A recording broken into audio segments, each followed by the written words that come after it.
Я його керівник. Я хочу докази, що порушив мій працівник.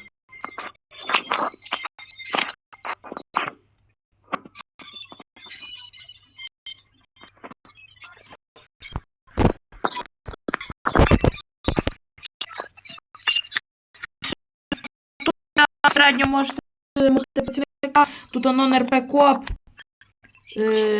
тут все, це вже звільнення буде. Я на доктора генералу НРП КОП, працівник буде звільнено.